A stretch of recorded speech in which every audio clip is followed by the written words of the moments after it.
Tertahan di Ponpes, 2 santri Al Zaitun disebut tak diberi makan.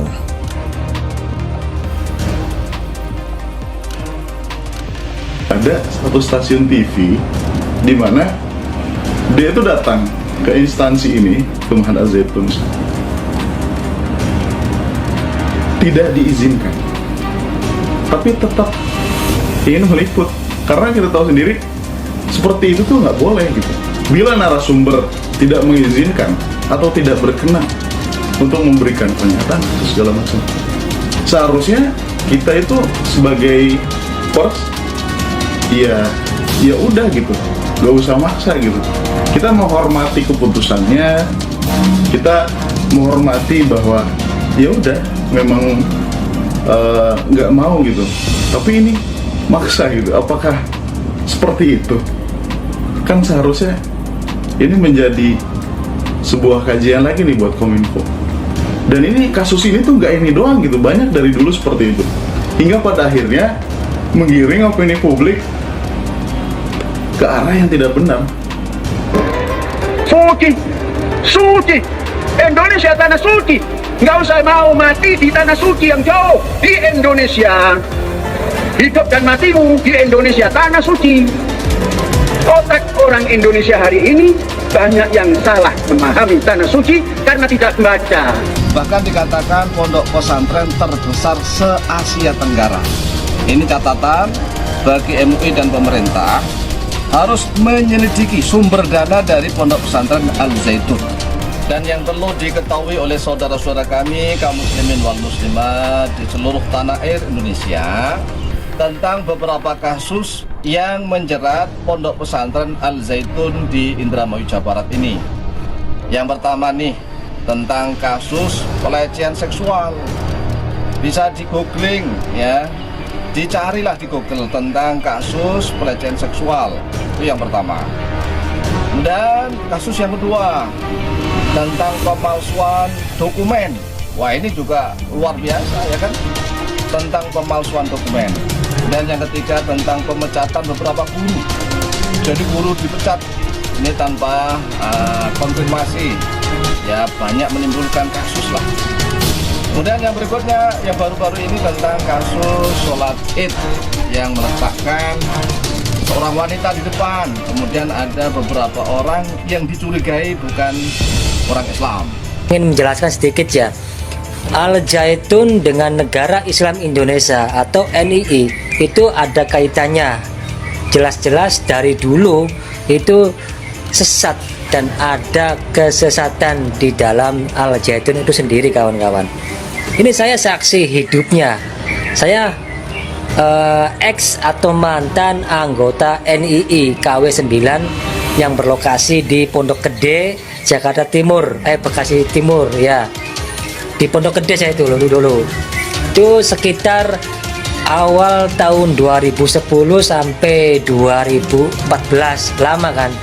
Saya bergelut di Negara Islam Indonesia. Dan tiap tahunnya kawan-kawan, tiap tahunnya menjelang satu Muharram itu ya, itu anggota NII dari berbagai penjuru di Indonesia bahkan di dunia itu berbondong-bondong datang ke Al. Mengapa konsep ilahi minha khalaqnakum wa fiha nu'idukum wa minha nukhrijukum taratan ukhra. Kalau dunia maya tidak punya bumi, untuk apa kita sendiri buat ini?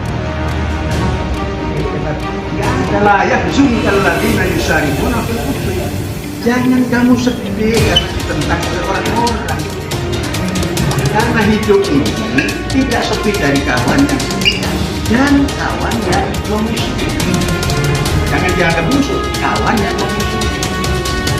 2 santri pondok pesantren Al Zaitun Kabupaten Indramayu, Jawa Barat, Ivan Fajrudin Al-Fatah dan Putri Rahmadani dikabarkan ditahan pihak yayasan sebab orang tua kedua santri tersebut belum melunasi uang sekolahnya. Keputusan yayasan untuk melarang kedua santri tersebut pulang ke rumah orang tuanya ditambah hukuman lain, yakni santri tidak lagi mendapatkan jatah makanan.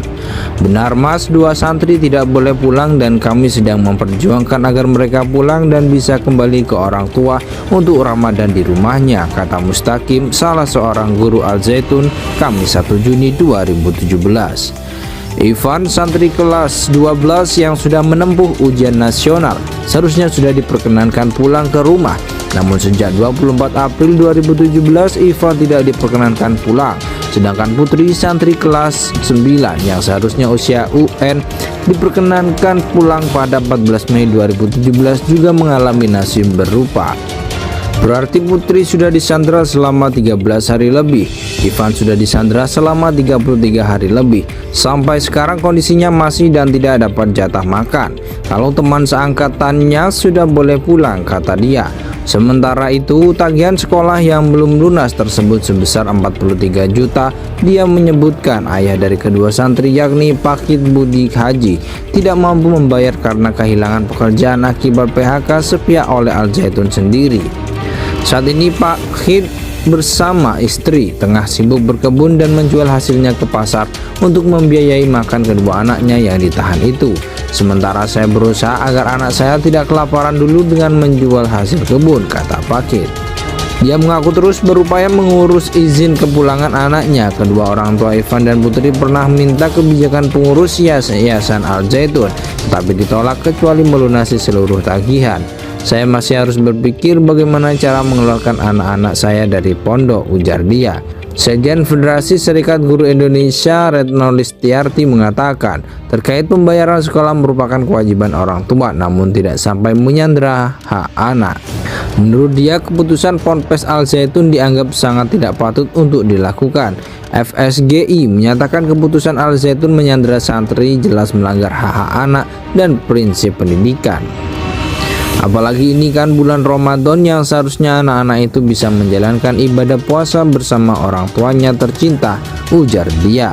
Hingga saat ini upaya konfirmasi belum berhasil. Beberapa nomor telepon Yayasan Al Zaitun yang dihubungi tidak ada tanggapan.